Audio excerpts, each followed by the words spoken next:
Hi friends, ఇప్పుడు ఏంటంటే dragon fruit cut చేసుకొని తెచ్చుకున్నాం కదండి ఇంట్లోకి. మా మనవరాలు ఐస్ క్రీమ్ తయారు చేస్తుందంట. నేను కొద్దిగా హెల్ప్ చేస్తున్నాను. ఇప్పుడు ఆ అమ్మాయి ఐస్ క్రీమ్ తయారు ఎలా విధానం ఎలా చేస్తుందో చూద్దాం. కట్ చేసి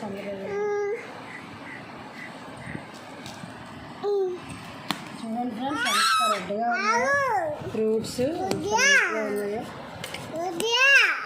ఎంత హ్యాపీగా ఉంటుంది. కట్ చేసుకుంటున్నాం ఫ్రూట్స్గా.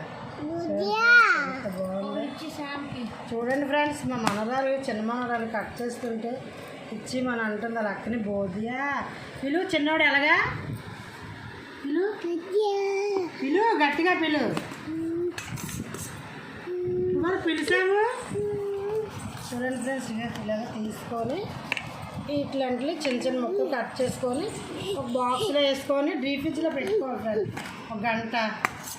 తర్వాత ఎలా చేయాలనేది చూపిస్తాము. ఎక్కడికి ఉన్నా ఇంకా కట్ చేసి ఫ్రిడ్జ్లో పెట్టుకున్నాం కదా. ఇప్పుడు అవి మిక్సీ జార్లో వేసుకోవాలి. మిక్సీ జార్లో వేసుకొని గంట పెట్టామండి డీప్ ఫ్రిడ్జ్లోని. మిక్సీ జార్లో వేసుకోవాలి.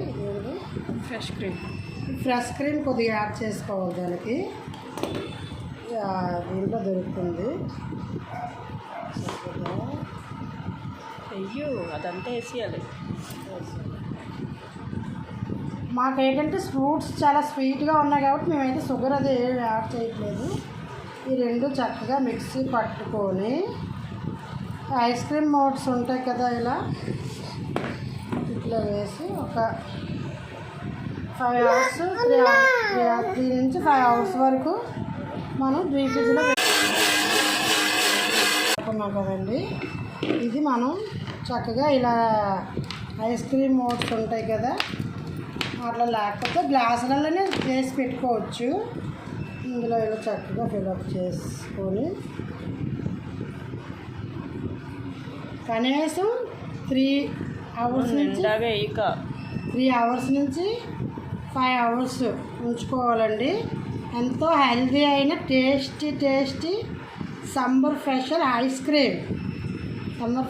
Cream ready. ఆ ఇంట్లో బయట కొనుక్కున్నవి కన్నా ఇలా చేసుకుంటే చాలా మూతలు పెట్టేసి ఫ్రిడ్జ్లో పెట్టుకోవాలి.